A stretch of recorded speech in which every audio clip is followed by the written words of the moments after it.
bienvenidos. Leemos juntos esta oración, lo hacemos abriendo el corazón y escuchando las riquezas que San Efrén nos compartió con esta oración tan hermosa. La palabra de Dios, fuente inagotable de vida. ¿Quién hay capaz, Señor, de penetrar con su mente una sola de tus frases? Como el sediento que bebe de la fuente, mucho más es lo que dejamos que lo que tomamos. Porque la palabra del Señor presenta muy diversos aspectos, según la diversa capacidad de los que la estudian. El Señor pintó con multiplicidad de colores su palabra, para que todo el que estudie pueda ver en ella lo que más le plazca. Escondió en su palabra variedad de tesoros, para que cada uno de nosotros pudiera enriquecerse en cualquiera de los puntos en que enfocara su reflexión. La palabra de Dios es el árbol de vida que te ofrece el fruto bendito desde cualquiera de sus lados, como aquella roca que se abrió en el desierto y manó de todos lados una bebida espiritual. Comieron, dice el apóstol, el mismo manjar espiritual y bebieron la misma bebida espiritual. Aquel, pues, que llegue a alcanzar alguna parte del tesoro de esta palabra, no crea que en ella se halla solamente lo que él ha hallado, sino que ha de pensar que de las muchas cosas que hay en ella, esto es lo único que ha podido alcanzar. Ni por, ni por el hecho de que esta sola parte ha podido llegar a ser entendida por él, tenga esta palabra por pobre y estéril y la desprecie, sino que considerando que no puede abarcarla todo, dé gracias por la riqueza que encierra. Alégrate por lo que has alcanzado, sin entristecerte por lo que te queda por alcanzar. El sediento se alegra cuando bebe y no se entristece porque no puede agotar la fuente. La fuente ha de vencer tu sed, pero tu sed no ha de vencer la fuente. Porque si tu sed queda saciada sin que se agote la fuente, cuando vuelvas a tener sed, podrás de nuevo beber de ella. En cambio, si al saciarse tu sed se secara también la fuente, tu victoria sería en perjuicio tuyo. Dad gracias por lo que has recibido y no te entristezcas por la abundancia sobrante. Lo que has recibido y conseguido es tu parte. Lo que ha quedado es tu herencia. Lo que por tu debilidad no puedes recibir en un determinado momento, lo podrás recibir en otra ocasión si perseveras. Ni te esfuerces avaramente por tomar todo de un solo sorbo lo que no puede ser sorbido de una sola vez, ni desistas por pereza de lo que puedes ir tomando poco a poco. Del comentario de San Efrén, diácono. Qué hermoso empezar esta relación con la palabra con semejante comentario que podríamos ir haciendo en esta semana, oración. Que lo que puedas lo abarques y lo que no lo tenemos como herencia. No nos cansemos de indagar en esta inmensidad que nos ofrece la palabra de Dios. En estos videos, en este particularmente, vamos a ir dando algunas pistas para el estudio personal, para que cada uno saque de esta fuente inagotable lo que pueda y lo que esté a su alcance. Así que lo primero que me parece importante, porque son tantos los efectos que produce la palabra en la vida del creyente, es que la palabra da vida. El apóstol Santiago lo dice claramente: Dios nos engendró por su propia voluntad con palabra de verdad para que fuésemos como las primicias de sus criaturas. Nos engendró Dios porque quiso, por su propia voluntad, por la palabra de verdad. Y entonces esta afirmación de Santiago la vemos corroborada también en la primera Pedro 1:23. Los cristianos han sido reengendrados de un germen no corruptible, sino incorruptible, por medio de la palabra de Dios viva y permanente. Qué bueno que vayamos meditando, que vayamos pensando que la palabra nos engendró. ¿Desde qué punto de vista podés hacerte esta pregunta? ¿Por qué la palabra me engendra? ¿Cuándo la palabra me engendra? Y sigamos avanzando porque Ambos parten de un hecho fundamental, que es el bautismo. La palabra de Dios desde el bautismo nos hizo hijos. Y qué lindo, sin embargo, que esta idea grandiosa de que la palabra es la que nos da vida, la que nos hace ser hijos, qué lindo que lo recordemos también con el Salmo, tu palabra me da vida, el Salmo 119, que como ustedes saben, en una riqueza impresionante, el más largo de todo el Salterio, con tantos sinónimos nos dice esta riqueza de la palabra de Dios y sobre todo de la ley. Así que sería bueno que cuando tengan tiempo y puedan se acerquen al Salmo 119 porque él nos describe la riqueza inagotable de la palabra.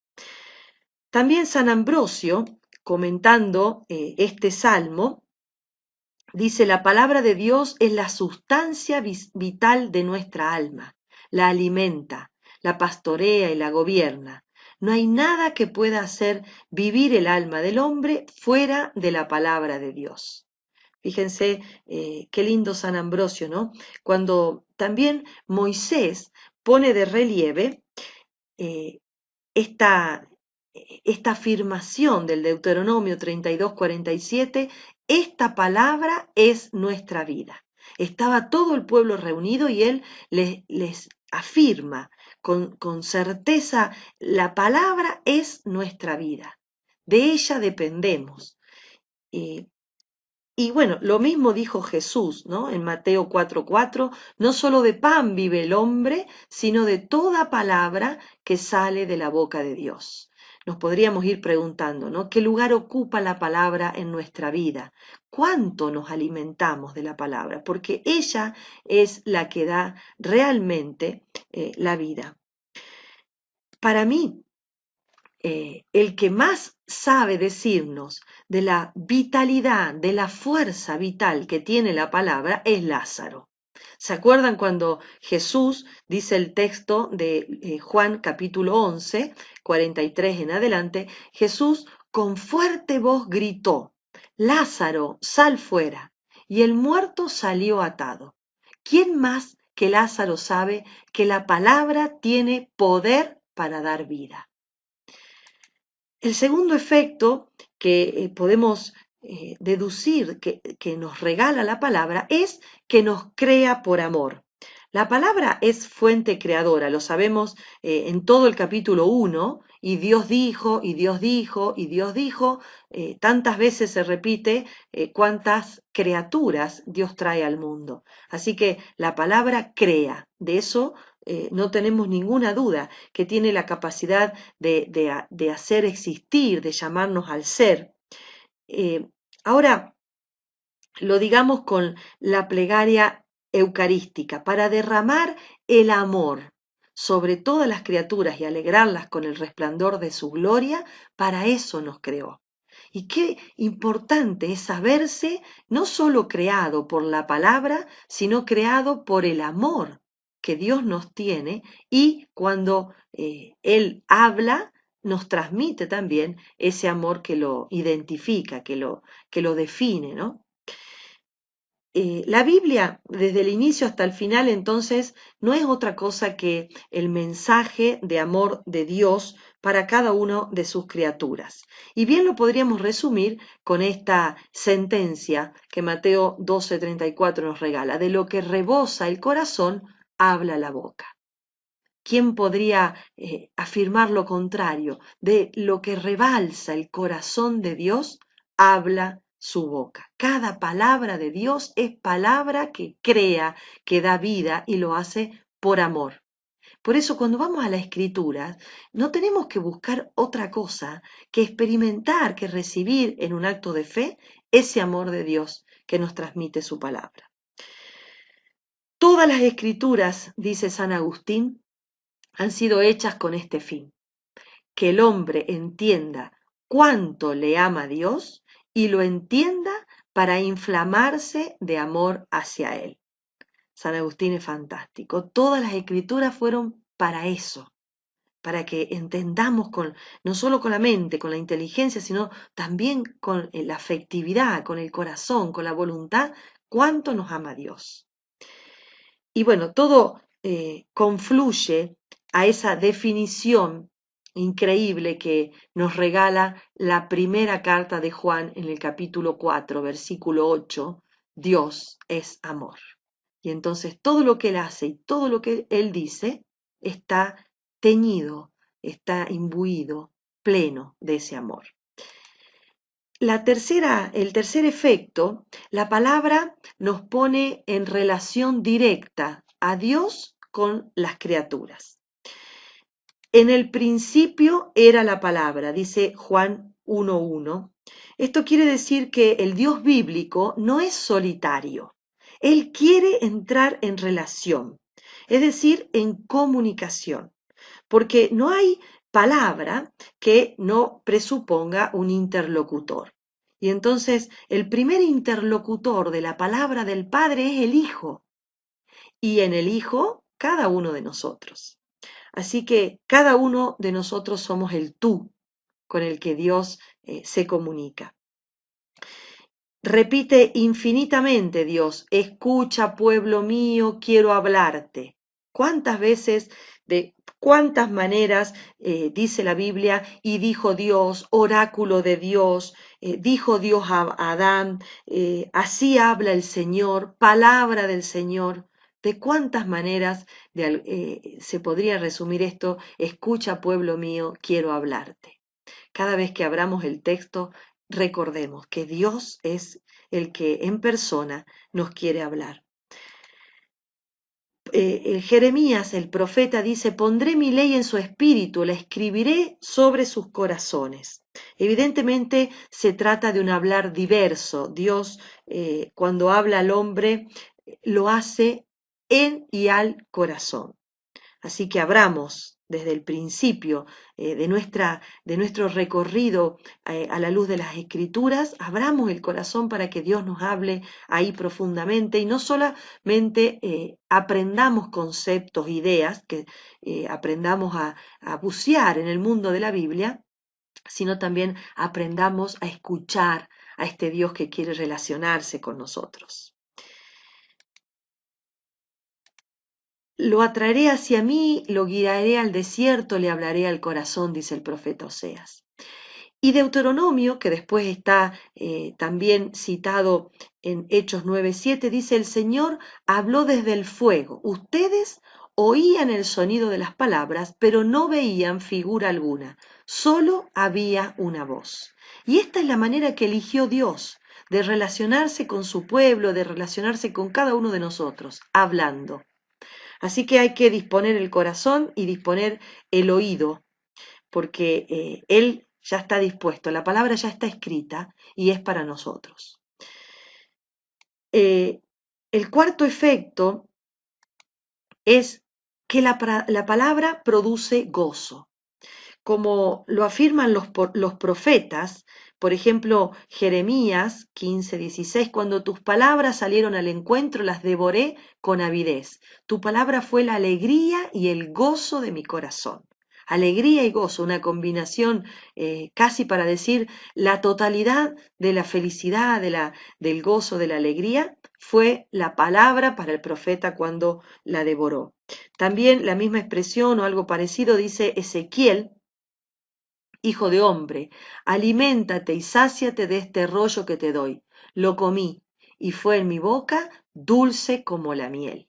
No solo produce gozo, sino también dulzura. La palabra nos regala estos dos efectos también. En el número 5, como efecto, como eso que produce la palabra en nosotros, en la historia, en la humanidad, es que la palabra es eficiente. Lo dice de una manera admirable el profeta Isaías, que la palabra no vuelve a Dios sin realizar aquello para lo que ha sido enviada. Dice así Isaías 55, así como la lluvia y la nieve descienden del cielo y no vuelven a él sin haber empapado la tierra, sin haberla fecundado y hecho germinar, para que dé semilla al sembrador y pan para comer, Así sucede con la palabra que sale de mi boca. Ella no vuelve a mí estéril sin realizar todo lo que yo quiero y cumplir aquello para lo que la envié. Esta eficacia, esta eficiencia que tiene la palabra de Dios, solo la palabra de Dios la tiene. Así que no tengamos ninguna duda de que si alguna vez por pecado, por negligencia, por el motivo que sea, nos cerramos a la palabra, no tengamos duda que no va a volver a Dios hasta que ella no produzca en nosotros aquello para lo que fue enviada. O sea, que Dios va a esperar con paciencia a que abramos el corazón y se cumpla en nosotros eso que Dios pensó para cada vez que emite una palabra. Cuánta riqueza hay en la Biblia está para nosotros. El sexto efecto, la palabra tiene actualidad. Además de producir eso para lo que Dios la quiere y para lo que Dios la envió, la palabra tiene actualidad. Eh, Tal, por ejemplo, como Jesús se lo dijo a Zaqueo. ¿Se acuerdan cuando el petizo estaba subido al árbol? Y Jesús, él lo estaba buscando. Zaqueo lo estaba buscando a Jesús. Pero también Jesús supo de su búsqueda, de su deseo. Y cuando lo vio en el árbol le dijo, hoy debo ir a alojarme en tu casa.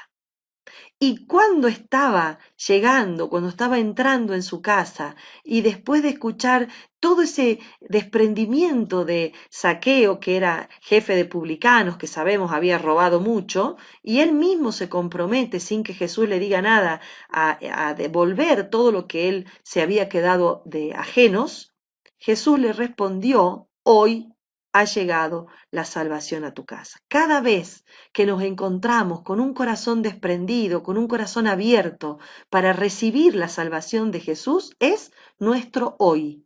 Ese hoy no es un cronos, no es un correr el tiempo del reloj, es un kairos, es el hoy de salvación, que Lucas es el que más subraya esta dimensión salvífica del hoy.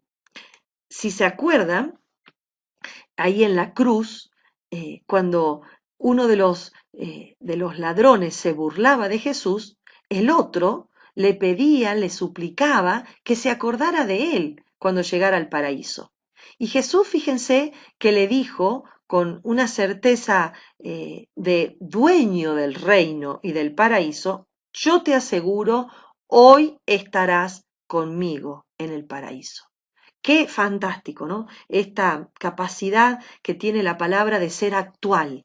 ¿Cuántos cientos de años hace que Jesús le dirigió esa palabra al ladrón? Y sin embargo, cuando le suplicamos a Jesús la apertura de las realidades del reino, Él nos dice de nuevo, hoy estarás conmigo, hoy se te será revelado, hoy entró la salvación a tu casa.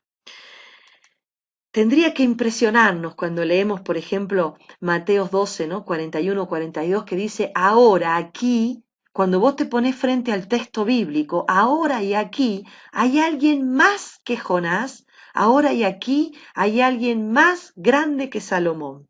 Jesús en persona, en la palabra, se dirige a cada uno de nosotros y es lo más grande que nos pudo pasar en nuestra vida. Por eso, estos dos adverbios, ¿no? Hoy y aquí, significan verdaderamente que ahora y aquí, en el momento y en el lugar donde te encuentres con Jesús palabra, se produce eso mismo que hace 2000 años Jesús pronunciaba y decía en aquella época, porque Jesús está vivo en su palabra. Y entonces cada vez que vamos a ella nos encontramos hoy y aquí con Jesús vivo, con Jesús resucitado. El séptimo efecto, la palabra cala hondo. ¿Qué quiere decir? Que ninguna voz humana llega al corazón de el hombre como llega la palabra. Dice Hebreos 4, 12, 13, la palabra de Dios es viva y eficaz, más cortante que espada alguna de dos filos, penetra hasta las fronteras entre el alma y el espíritu, hasta las coyunturas y médulas, y escruta los sentimientos y pensamientos del corazón. No hay para ella criatura invisible. Fíjense, cala hondo, atraviesa, no hay nada que la palabra no pueda penetrar. Por eso, más que decir, como solemos decir, que nosotros escrutamos las escrituras, son las escrituras las que nos escrutan a nosotros. Y eso es lo fantástico, que es Dios el que nos cuestiona, nos interroga, es Dios el que nos medita, es Dios el que nos refleja como un espejo, y no es tanto nuestro esfuerzo, sino es Él que viene a nuestro encuentro, ¿no? Señor, dice el Salmo 139, 23, Señor, sondéame y conoce mi corazón. Ponme a prueba y conoce mis sentimientos, mis desvelos, dice literalmente el texto. Mira si mi camino se desvía, guíame por el camino recto. El octavo es que la palabra instruye y consuela. La palabra nos da sabiduría. Y Dios se sirvió de la palabra para comunicar toda esa vida, toda esa plenitud, todo ese gozo, toda esa verdad que decíamos. Y entonces, todo lo que escribió antes de nosotros, dice Pablo, fue escrito para nuestra instrucción, para que en virtud de la perseverancia y del consuelo que nos vienen de las escrituras, tengamos viva nuestra esperanza. Romanos 15:4. Así que la palabra nos instruye. La palabra nos da esa salida oportuna en el momento que más la necesitamos. Por eso lo bueno es ir acumulando, en el sentido que lo hacía María, meditando y conservando en el corazón, para que cuando tengamos que decir una palabra, un consejo, para que tengamos que resolver una situación, enseguida encontremos en este tesoro inagotable que tenemos de la palabra la respuesta o la solución o la vía, el camino para nuestra vida. Dice 2 Timoteo 3, 14, 17, persevera en lo que aprendiste, le dice Pablo a su mano derecha, Timoteo, y en lo que creíste, teniendo presente de quiénes lo aprendiste, y que desde niño conoces las sagradas letras, que pueden darte sabiduría que lleva a la salvación mediante la fe en Cristo Jesús. Toda escritura es inspirada por Dios y útil para enseñar, para arguir, para corregir, para educar en la justicia. Así el hombre de Dios se encuentra perfecto y preparado para toda obra buena. Fíjense todo lo que hace la escritura, lo que hace las sagradas letras en nuestra vida, ¿no? El noveno efecto, la palabra otorga el conocimiento de Dios y de uno mismo. La cercanía con la palabra nos regalan estos dos conocimientos más importantes para avanzar en la vida, que son el conocimiento de uno mismo, pero sobre todo el conocimiento de Dios. El conocimiento de Dios sin el conocimiento de uno mismo lleva a la presunción, pero el conocimiento propio sin el conocimiento de Dios lleva a la desesperación. Así que miren qué bueno esto que dice San Agustín, que me conozca a mí y que te conozca a ti, decía Dios, a Dios San Agustín, que me conozca a mí para humillarme y que te conozca a ti para amarte. Qué bueno, ¿no? Eh, También San Gregorio Magno hablaba respecto a este de conocimiento que nos otorga la Sagrada Escritura. La Escritura dice, es una carta de Dios omnipotente a su criatura. En las palabras de Dios se aprende a conocer el corazón de Dios. La Sagrada Escritura nos lleva a conocer, a tener experiencia, porque conocer en la Biblia no solamente significa adquirir conocimientos intelectuales, sino conocer en la Biblia significa sobre todo tener experiencia, intimidad que la da el amor. Por ejemplo, ¿no? Cuando el texto de Génesis 4 dice que Adán conoció a Eva, lo que está diciendo, y nació Caín, es que tuvo intimidad, que tuvo relaciones sexuales. Y entonces fíjense hasta qué punto la palabra y nosotros puede hacernos como una simbiosis que nos lleva al conocimiento mutuo. Qué, qué espejo, ¿no? Qué espejo que es la palabra para con nosotros. Un ejemplo que les dejo para que ustedes profundicen, para que vayan y busquen y se den con esta constatación de que la palabra nos revela quién somos, pero también nos revela quién es Dios, es Apocalipsis, capítulo 3, del 14 al 20. Les toca leer a ustedes ese texto. Muy bien, entonces el décimo efecto, el décimo fruto que podemos sacar de la palabra es quizás el que más conocemos y al que más a veces apelamos, y es que la palabra sana, que la palabra restaura. También Dios se ha servido, ¿no?, de la palabra para restaurar y para sanar, sobre todo a través de los profetas y por supuesto en el Nuevo Testamento a través de Jesús. Y entonces tenemos el texto de Segunda Reyes, capítulo 5, del 1 al 19, que los invito a que después ustedes lo lean con detenimiento, pero se trataría del profeta Eliseo, cuando le manda decir a Naamán el sirio. ¿Se acuerdan que Naamán había ido a verlo porque estaba con lepra? Y entonces el profeta le había dicho que se lavara 7 veces en el Jordán. Y el sirio, medio molesto, no le pareció bien, porque él decía que él tenía mejores ríos en su tierra, que iba a estar bañándose 7 veces en el Jordán, obedeciendo una instrucción absurda para su criterio.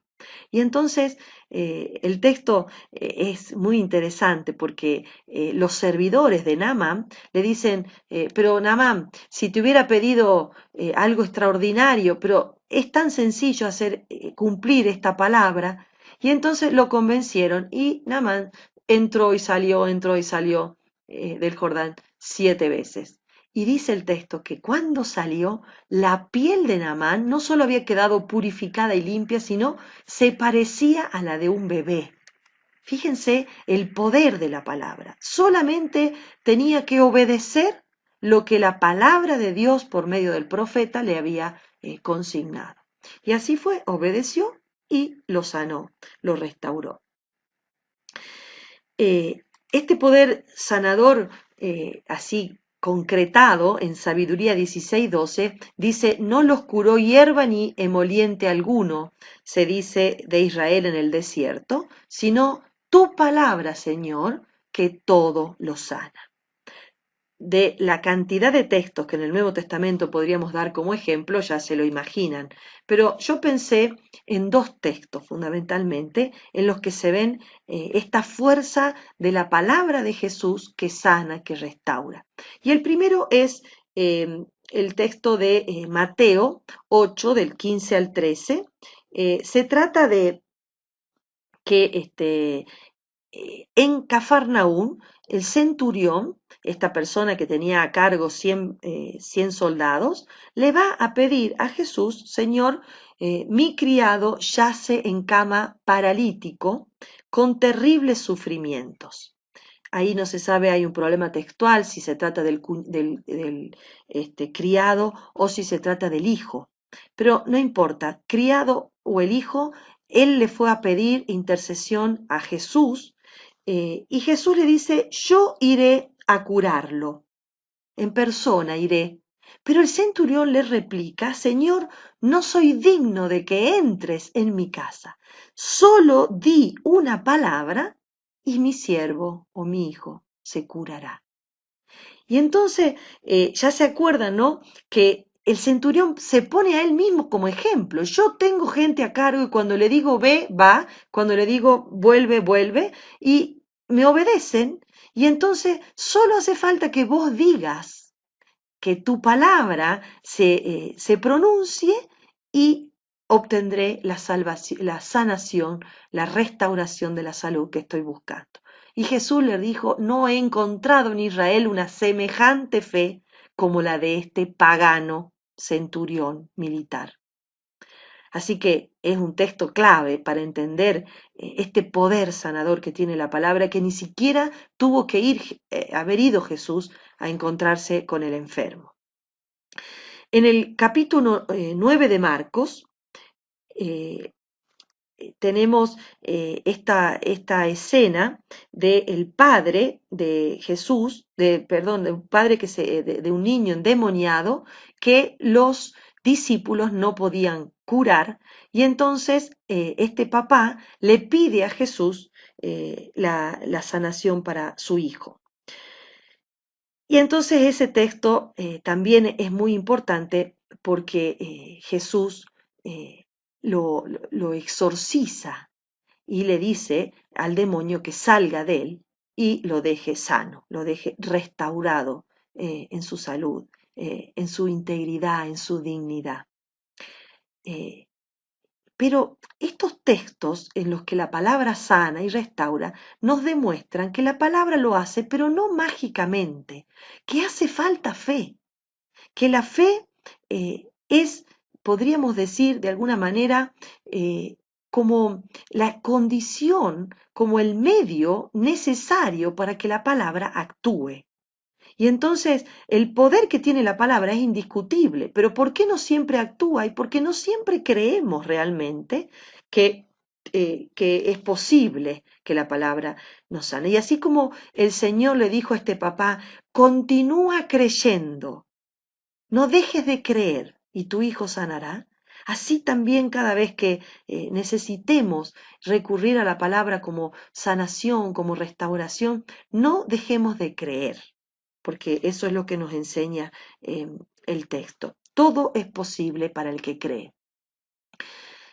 Ahí en el apunte que ustedes van a poder bajar de la plataforma, van a encontrar otros ejemplos respecto a todo esto que estamos compartiendo.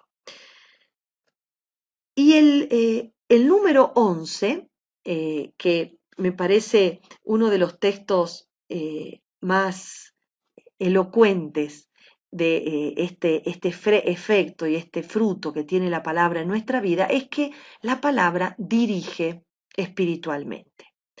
La palabra de Dios asegura que toda persona que así lo desee tenga una dirección espiritual infalible.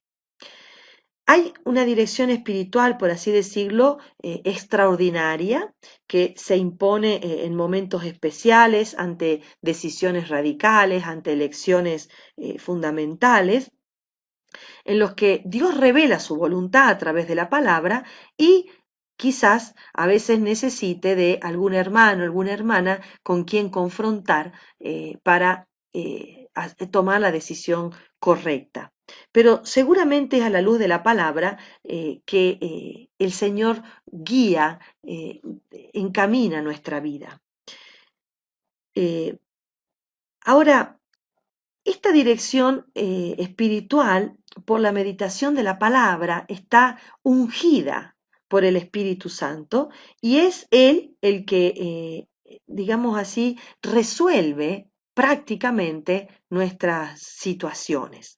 Por supuesto, para quien las ponga en Él. Ahora, esto es lo que de alguna manera quiere expresar el versículo 105 de este fantástico salmo que les decía al principio. Ahora, en el 105 dice, tu palabra es lámpara para mis pasos y luz en mi sendero. Ojalá, ojalá tuviéramos el hábito, este deseo de que la palabra nos guíe espiritualmente. Y me gustaría compartirles para terminar esta primera parte el testimonio de Canta la Mesa. Ustedes conocen Raniero Canta la Mesa, que es el predicador de la Casa Pontificia del Santo Padre, y entre tantos otros libros escribió este que se los recomiendo y por eso lo puse en este video, Tu palabra me da vida. Así se llama el libro de donde saqué este testimonio y muchos de los aportes que van a encontrar en este video. Dice que el testimonio dice así del padre Raniero Cantalamessa. Una vez dice, predicaba una misión en Australia. El último día fue a verlo un hombre inmigrante italiano que trabajaba allí y le dijo, padre, tengo un grave problema. Tengo un hijo de 11 años que aún no está bautizado porque mi esposa se hizo testigo de Jehová y no quiere oír hablar del bautismo en la Iglesia Católica. Si lo bautizo, habrá una crisis matrimonial, pero si no lo bautizo, no me siento tranquilo, porque cuando nos casamos ambos éramos católicos y ambos habíamos decidido llevar a nuestros hijos en la fe.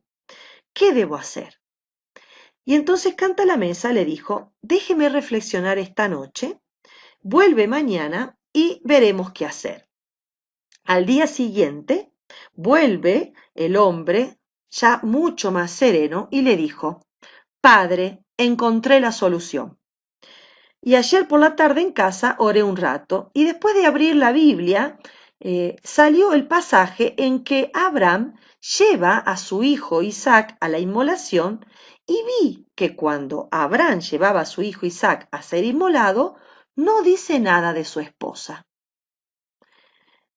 Y entonces era un discernimiento exegéticamente perfecto el que había hecho este buen hombre y que había aplicado a su situación de vida.